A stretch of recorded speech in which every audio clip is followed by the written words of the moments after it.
Welcome. Today we have a special guest. Her name is Nomusa Keninda. She is the founder of the Mpumalanga ICT Club and e-learning specialist in the Mpumalanga Department of Education, Kangala district responsible for training teachers into ICT skills. She has been a Microsoft Innovative Educator Expert and a fellow as recognized by the Microsoft South Africa since 2016. She has been a teacher at Ilanga Secondary School for more than 10 years. She also served in the Department of Education as a communication and media liaison officer for 6 years before she moved in her current position as an e-learning specialist. Nomusa Keninda is also serving in the Nkangala TVET College Council appointed by the Minister of Higher Education, Dr. Blade Nzimande, and also appointed to serve in the accreditation and evaluation panel for the establishment of science centers in South Africa by the Minister of Science and Technology, Ms. Naledi Pandor. Nomusa holds a BA degree, higher education diploma, did online journalism, development communication, managing and leading education with digital technologies, and currently is studying Masters of Education in ICT with the University of Johannesburg. Welcome, Nomusa. How are you doing? Oh, thank you very much, Nomzamo. Thank you for inviting me to this short interview. A pleasure. Now, today we have a few questions. I'd like to get your insights of the importance of database for decision-making and policy in education. Now, our first question. What is your favorite data sets that you have explored during the module? And how do you see yourself utilizing it in the future? Oh, thank you, Nomzamo, for that question. Yes, I have gone through so many data sets as required in this module, searching for the one that can inspire me to utilize it in future, especially in the workplace where I'm working, to assist in the policy formulation or in the policy decision making. So amazingly, I discovered a website called informationisbeautiful.com. That website took me to a number of databases. So the one that I was so caught to see it and then explore it further.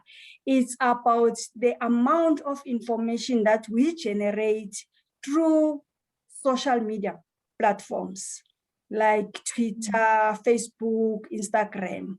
I discovered that we almost post more than 60,000 photos on Instagram per minute. Can you imagine that?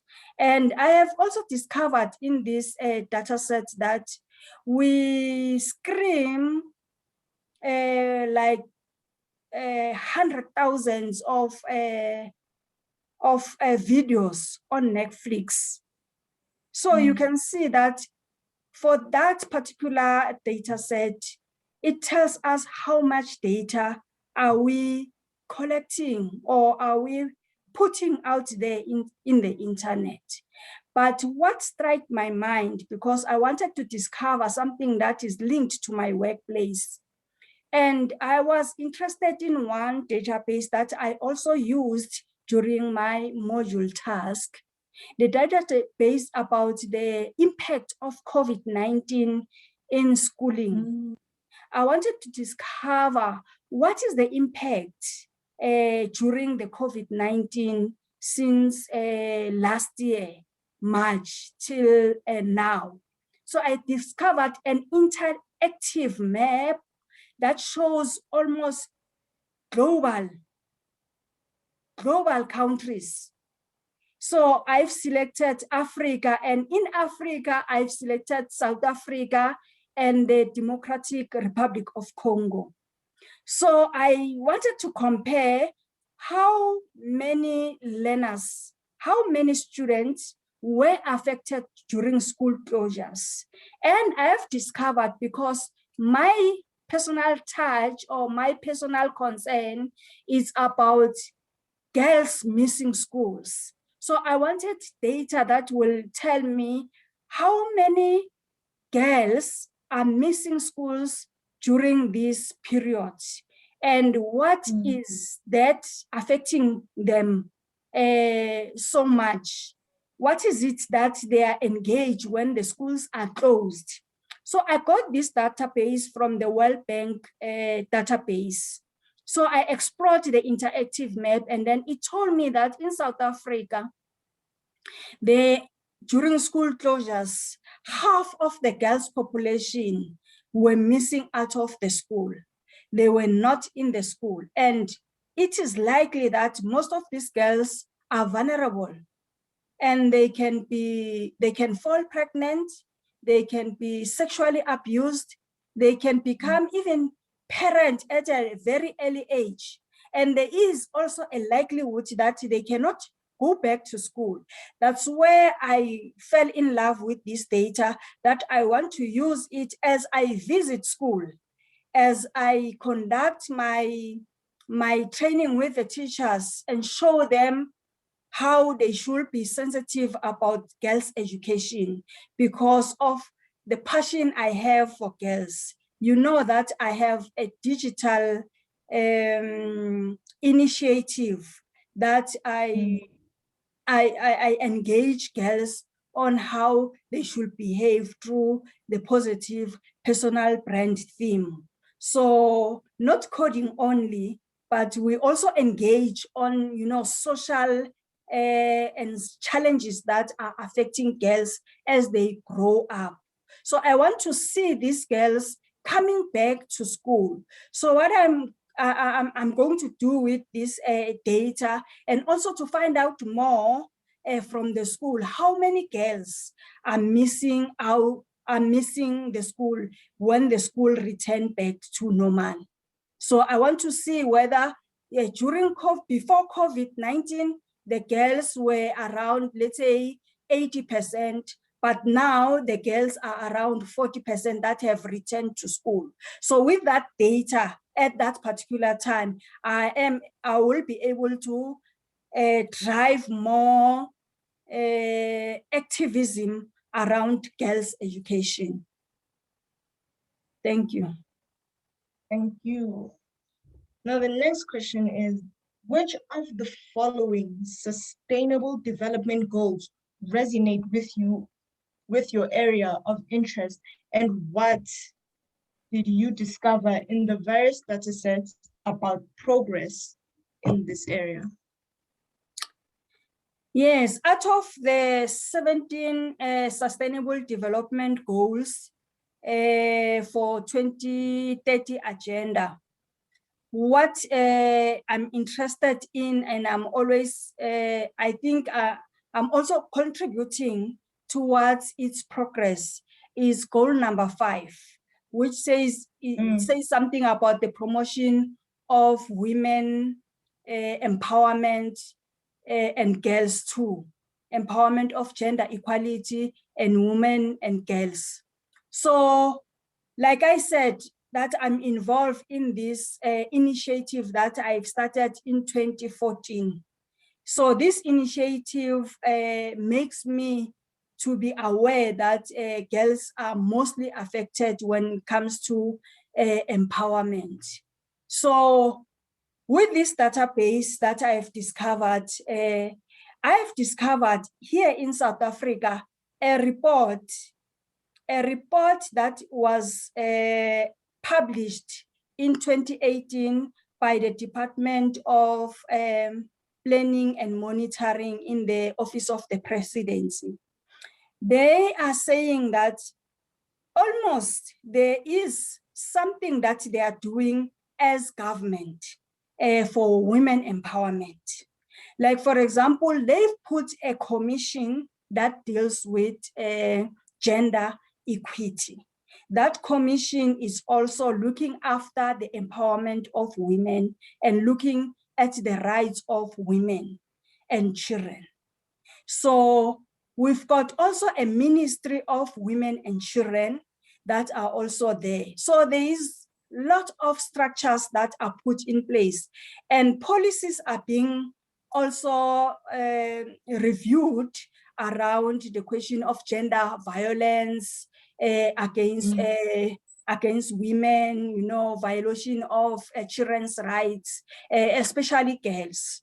So I think in South Africa, we are moving, although there's still a lot of data that we still need to collect, especially with women with disability. So we have limited or no data at all that reports cases of gender violation against women with disability. So I looked all over the South African context, and then I couldn't find that particular data. So with this regard, I think I can maybe have a conversation with the Commissioner of Gender Commission. I know she was my friend. We went together at University of Limpopo previously, and then we worked together in the district before. She was appointed in the office of the Premier, and now is serving in the Gender Commission, Linditlo Wadla. Maybe I can start there and interact with her about the data that is limited, so that any policy that the Commission is looking upon it at the moment, that can also be influenced in that policy. Many teachers don't feel engaged or listened to when it comes to decisions that affect their classrooms. How can we policymakers change that? It's true, Nomzamo. I mean, I've been in the classroom for more than 10 years before I moved to the district, and to the district for the current job that I'm doing. I know it's so frustrating to be a teacher when you are looking for resources, when we are looking for support that is not there, when the level of school environment is deteriorating such that you can't even able to concentrate on the work that you have been employed to do, which is teaching. So it is very crucial that policymakers start to listen to the teachers. I mean, the report that has been published by the organization called OECD under the Talis report 2019, where South Africa, I must also commend what the South African government has done through the Department of Basic Education to enter or to join the other countries, and to be the first country in Africa to be evaluated on the work that the teachers are doing in South Africa together with the principals. The reports came with so many recommendations that will be able to curb the barriers that are being displayed by the Talis report. So in other words, I'm saying we need just to dig deep down to the report and see and hear the voices of the teachers. What are the teachers need? What is the support, that the intervention that the teachers are looking for, so that there must be changes and there must be quality education in the classroom. They are able to deliver quality outcomes in the classroom. So I think that is very important. So data like that TALIS report 2018 is very crucial in our South African context, especially we entered it for the first time. So if we can follow through and then look and listen and also conduct some similar, district by district, conduct similar data collection from the teachers. And then from there, we can decide which angle can we able to support our teachers. The top-down approach doesn't work anymore. It doesn't work because it doesn't yield any results. Listen to what the teachers need, give the teachers the support they need, and you will get a positive results. Why do teachers need data literacy, and how we build their capacity in this area? It's true, we all need a data literacy skill. We all need that. Because everything is every decision must be informed by a certain information. The source of it is from the data. If you don't have a data, a better data, a reliable data, you will never get things right. So in South Africa, we've got a system which is called SASEMS, right? So every day, teachers must put data there so that that data can be evaluated. That SASEMS must be fully utilized, because from where I stand, I think we don't know what's going on in the school system, because everything is on paper base, but we have a system apart. And the other thing is that most of the information that is collected by the teachers don't get in the system, in the database of the SASEMS, so that we can be able to start analyzing what is it that made teachers not to perform as much as we are expecting them to perform. Thank you. Yes, thank you. Now, our final question is just really a personal one. Do you want to give a shout out to anybody that has helped you during this module? This could be anyone from your lecturers to your family members to a friend that just really helped you in this module and really helped you to understand, to get through it. Do you have any shout outs for us? Yes, the first thing when I got into the module, when we started, I looked at what was required, and I looked at the outcomes of the module, and I saw it that I needed somebody who deals with the database on a daily basis. So I tried to get somebody from our Department of Education by the name of Bongani, who works in the EMIS at the provincial office. The EMIS is the departmental units that collect data. They collect data from SASEMS. And then I asked him about the challenges of utilizing SASEMS. I also asked, how do I feature in the SASEMS as somebody who's supporting teachers in the ICT, whether there is a function that I can enable so that when I visit school, all my reports get to be answered through the SASEM, so that we don't have these reports that are being just sent at the head office through our directorate, and they don't get joy in the SASEMs. And the second one is that as I move, trying to dig down the databases everywhere in the internet. When I came across the database, I shared it with my husband. So we started to debate it, and then we laugh about it.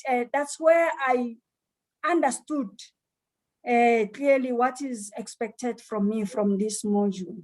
And the other thing that have assisted me is the way the module has been presented to us. Dr. Batchelor, she showed so much interest, so much passion.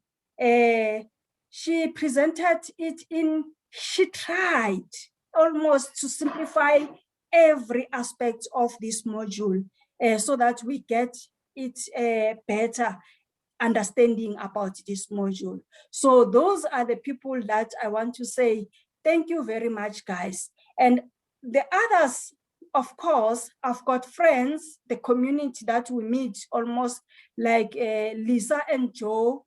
I always zoom into their database and their work that they are posting, and then I follow them.